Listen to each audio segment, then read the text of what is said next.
Hello friends, आप सभी का अपने एच ट्यूटोरियल पर स्वागत है। आज हम लोग क्लास 6 का हिस्ट्री का क्वेश्चन आंसर करेंगे। Okay, chapter 9।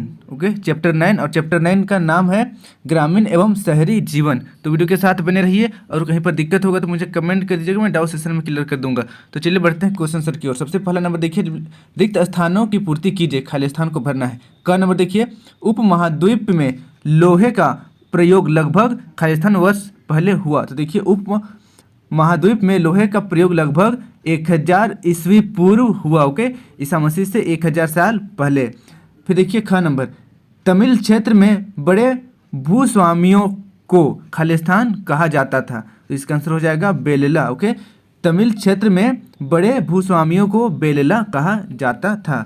अब देखिए ग नंबर का क्वेश्चन है, अवशेषों की खुदाई द्वारा दिल्ली में खाली स्थान मिले हैं। तो इसका आंसर हो जाएगा वलय कूप। ओके, अवशेषों की खुदाई द्वारा दिल्ली में वलय कूप मिले हैं। अब देखिए घ नंबर का क्वेश्चन है, रोपड़ खालिस्तान में बसा है। तो इसका आंसर हो जाएगा पंजाब। ओके, रोपड़ पंजाब में बसा है। फिर देखिए अंगा नंबर का क्वेश्चन है, अरिकामेडु। ओके, अरिकामेडु प्राचीन खालिस्तान था। तो इसका आंसर हो जाएगा पुरातात्विक क्षेत्र। ओके, अरिकामेडु प्राचीन पुरातात्विक क्षेत्र था। तो इसे नोट कर लीजिए। इसके बाद में बढ़ते हैं नेक्स्ट क्वेश्चन आंसर की ओर।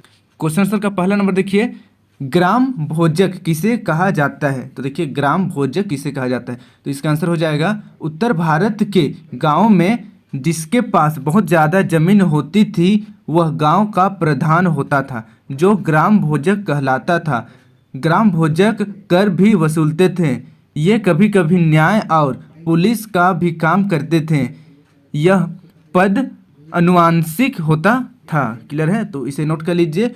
बस ये ग्राम का मुखिया जैसा होते थे जिसके पास ज़्यादा जमीन था और वो कभी कभी न्याय और पुलिस जैसा काम भी करते थे और कर भी वसूला करते थे। इसे नोट कर लीजिए, इसे याद कर लीजिएगा। अब हम लोग बढ़ते हैं नेक्स्ट सेकेंड नंबर की ओर।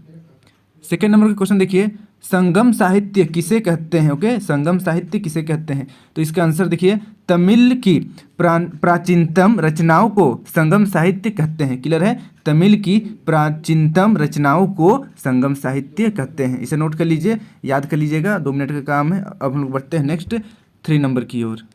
3 नंबर का क्वेश्चन देखिए, मथुरा किस लिए प्रसिद्ध है। ओके, मथुरा किस लिए प्रसिद्ध है। तो इसका आंसर हो जाएगा प्राचीन नगर मथुरा कृष्ण भगवान की जन्मस्थली के रूप में प्रसिद्ध है। क्लियर है, बहुत ही आसान है, आप सभी जानते होंगे। कृष्ण भगवान का जो जन्म मथुरा में हुआ था। ओके, तो इसलिए मथुरा प्रसिद्ध है। इसे याद कर लीजिएगा। अब हम लोग बढ़ते हैं नेक्स्ट 4 नंबर की ओर। 4 नंबर का क्वेश्चन है, रोम के साथ संबंध दर्शाने वाले साक्ष्य की सूची बनाएं। तो देखिए रोम के साथ जो संबंध था उसको दर्शाने वाला साक्ष्य का सूची बनाना है। तो इसका आंसर देखिए, अरिकामेडु यानी कि भारत के रोम के साथ संबंध दर्शाने वाले सबूत। का नंबर देखिए, अरिकामेडु में रोमन लैंप, शीशे के बर्तन तथा रत्न मिले हैं। ख नंबर देखिए, भूमध्य सागरीय क्षेत्र के एम्फोरा जैसे पात्र मिले हैं। फिर देखिए नेक्स्ट ग नंबर, एरेटाइन। ओके, एरेटाइन जैसे मुहर लगे लाल चमकदार बर्तन भी मिले हैं। इन्हें इटली के शहर के नाम पर एरेटाइन पात्र के नाम से जाना जाता है। तो ये सब साक्ष्य है जिससे पता चलता है कि भारत का यानी कि अरिकामेडु का रोमन के साथ संबंध था। इसे नोट कर लीजिए, इसे याद कर लीजिएगा। अब हम लोग बढ़ते हैं नेक्स्ट 5 नंबर की ओर। 5 नंबर का क्वेश्चन है, बेरीगाजा। ओके, बेरीगाजा किन किन उद्योगों के लिए प्रसिद्ध था। तो देखिए बेरीगाजा किन किन उद्योगों के लिए प्रसिद्ध था। इसका उत्तर, बेरीगाजा बंदरगाह से मदिरा, ओके, मदिरा, तांबा, मूंगा, पुखराज, शिलाजीत, कांच, सोने एवं चांदी की मुद्राओं का आयात किया जाता था। यहाँ से मसाले, हीरे, नीलम, रत्न एवं कछुए के पीठ की हड्डी का निर्यात होता था। तो ये सब है, इसे याद कर लीजिएगा, इसे नोट कर लीजिए। अब लोग बढ़ते हैं नेक्स्ट आइए चर्चा करें का क्वेश्चन आंसर की ओर। तो देखिए आइए चर्चा करें का सबसे पहला नंबर। ओके, बेरीगाजा बंदरगाह नहीं होता तो लोग व्यापार कैसे करते। तो देखिए यहाँ पर बताना है कि अगर बेरीगाजा बंदरगाह नहीं होता तो लोग व्यापार कैसे करते। तो इसका आंसर हो जाएगा, देखिए बेरीगाजा भारत के पश्चिमी तट पर स्थित बंदरगाह था। इसे भड़ौच, ओके, भड़ौच के नाम से भी जाना जाता था। पश्चिमी एशिया का अधिकांश व्यापार इस बंदरगाह से बंद हो जाता जो कि यहाँ से प्रमुख व्यापार होता था।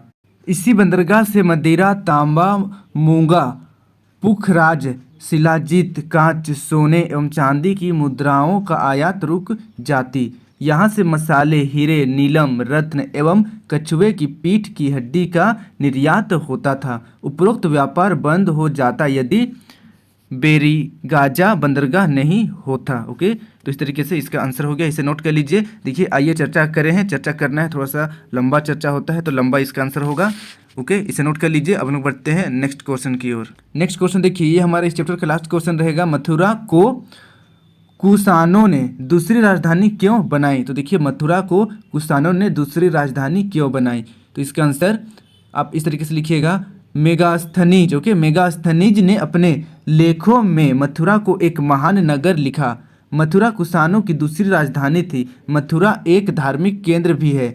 यहाँ बहुत ही सुंदर मूर्तियाँ बनती थी। इस नगर में सुनार, लुहार, बुनकर, टोकरी बनाने वाले लोग भी थे। व्यापारी नगर में रहते थे। मथुरा के लोग दूर दूर में जाकर व्यापार करते थे। हर्षवर्धन के शासन काल में भी मथुरा सूती वस्त्र का बहुत बड़ा व्यापारिक केंद्र था। इन सब कारणों से कुषाणों ने मथुरा को दूसरी राजधानी बनाई थी। ओके, तो इस तरीके से इसका आंसर कंप्लीट हो गया, इसे नोट कर लीजिए।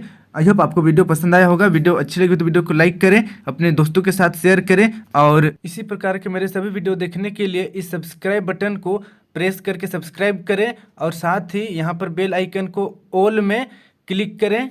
इसके बाद HDS ट्यूटोरियल को टच करें, आपके सामने कुछ इस तरीके का पेज ओपन हो जाएगा। अब आपको प्लेलिस्ट पर टच करना है, आपके सामने कुछ इस तरीके का मेरा सारा प्लेलिस्ट ओपन हो जाएगा, क्लास 6, 7, 8, 9 सब्जेक्ट वाइज और चैप्टर वाइज। तो यहाँ से आप सारा वीडियो मेरा देख सकते हैं। धन्यवाद।